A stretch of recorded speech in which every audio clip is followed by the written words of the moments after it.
ошо эл катары эле иштеп жүргөн стройкада, дворда, кухняда, магазинде иштеп жүргөн балдар эле Аллага ыраазы үчүн деп келип, ошо өздөрүнүн Алланын жолуна кичине илим алып атышат, Алланын жолуна деп бир аз садакасын берип атышат. Ошол садакаларды чоңойтуп эле биз мекендешибиздин бир нуктасына беребиз деп ушундай фонд түзүлгөн.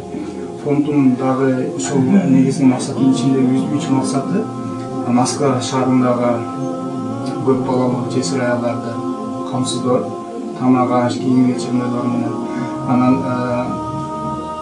мүмкүнчүлүгү чектелген мекендештерибиз Москвада отурат, ошолорду дагы камсыздоо.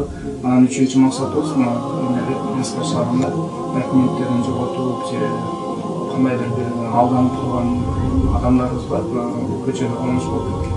Ошолорду биз бул жерде кыргыз болуп ушундай көчөдө жүрөт деген сөздү укпаш үчүн, кыргыздардын баары эмесин калтырбаш үчүн намыска биз ошолорду убагында айына буюрса бирден Кыргызстанга жөнөтүп алып, ошол менен көчөдө мекендештерибиз.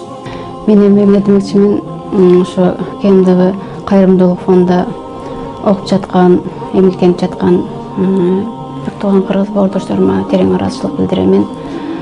Ошо бизге жардам берип, жардам колун сунуп, ушундай менет кылгандарга чоң рахмат. Эмне дейбиз? Ишиңизерге ийгилик, баарыңыздарга ден соолук, эч качан оорубаңыздар. Бизге канча кыргыз эли кол сунуп жардам берген болсо, баардык кыргыз элине ыраазычылык билдирем. Баарыңыздарга ден соолук, ишиңиздерге ийгилик, баарыңыздар талаада жүрөсүздөр. Ошо тапканыңыздар жакшы күндөргө буюра берсин.